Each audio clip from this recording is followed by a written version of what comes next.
Seorang guru sekaligus pengasuh salah satu pondok pesantren di Tulang Bawang Barat, Lampung, tega melakukan tindak asusila terhadap santrinya yang masih di bawah umur. Inisialnya AA, warga Tiyuh Tirta Makmur, akhirnya harus berurusan dengan pihak berwenang, pihak berwajib apa aja yang disidang karena telah melakukan tindak pidana perbuatan asusila terhadap santrinya. Pelaku ditangkap atas laporan korban dan polisi juga telah mengamankan sejumlah barang bukti dari lokasi kejadian. Polisi menyebutkan ada 6 santri yang menjadi korban asusila oleh pengasuh ponpes ini. Dari hasil interogasi, pelaku diduga melakukan atau merayu korbannya dengan dalih agar mendapatkan barokah. Nah, ini dia. Dan untuk mempertanggungjawabkan perbuatannya, pelaku kini harus mendekam di Mapolres Tulang Bawang Barat, Lampung. Ya, untuk mendalami hal ini langsung saja pemirsa kami akan ajak Anda berbincang bersama dengan Kasat Reskrim Polres Tulang Bawang Barat. Sudah hadir bersama kami melalui sambungan Zoom. Ada AKP Dailami, selamat pagi. Pagi Pak Kasat. Selamat pagi Mas Fadil. Ya. Ya, Pak, tadi kita sudah saksikan paket beritanya sudah diamankan oleh pihak kepolisian. Informasi yang didapat ini sudah dilakukan sejak kapan, Pak? Nampaknya tidak hanya satu korban saja.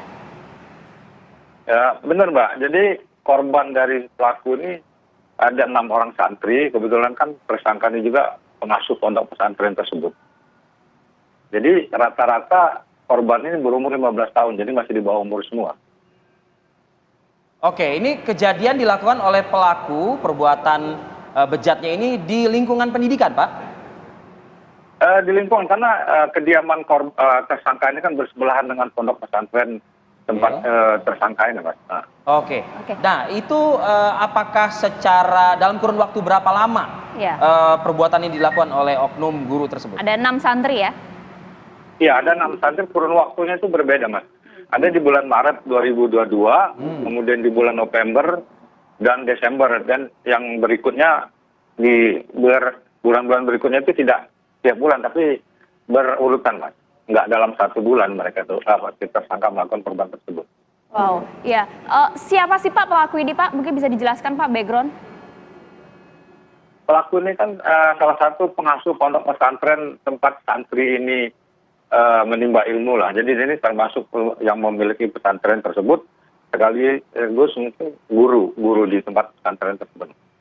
Nah, ini dalam melancarkan aksi bejatnya ini, tersangka ini apa yang disampaikan kepada santrinya ini, dan kenapa santrinya juga mungkin tidak bujuk bisa rayu apa Pak yang disampaikan kepada para bisa santri? menolak, menghindar? Jadi begini Mbak, Mas, modus dari tersangka ini kan bermacam-macam. Ada yang salah satunya itu dipanggil sekitar jam 8 pagi itu untuk membantu membersihkan atau mengepel kamar tersangka.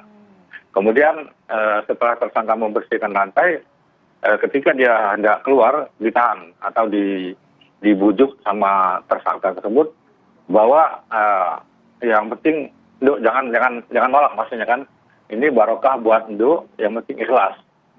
Nah, kemudian tersangka membuka pakaian korban dan perbankan di tempat tidur, kemudian menyetubuhi salah satu dari korban tersebut.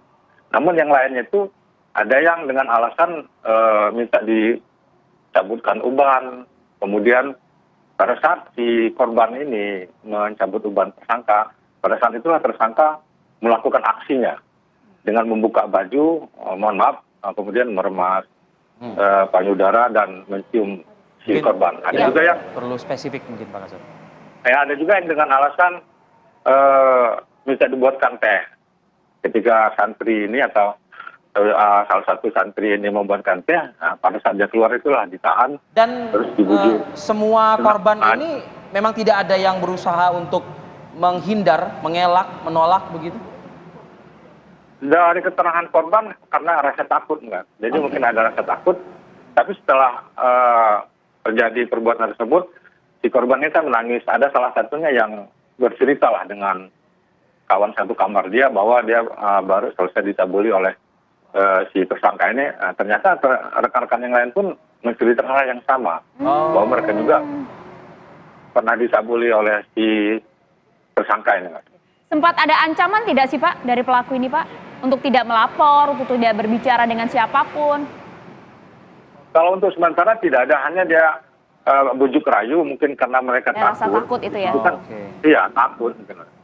Oke. Dan bisa terungkap ini dengan keberanian korban ini begitu, Pak Kasat? Ya, ada salah satu korban itu yang berani melapor, yang disetubuhi atau korban seperti suami istri itu yang melapor. Kemudian kita dalami ternyata ada korban lain, itu ada 5 orang, berarti dengan yang melapor ini totalnya 6 orang, Mas.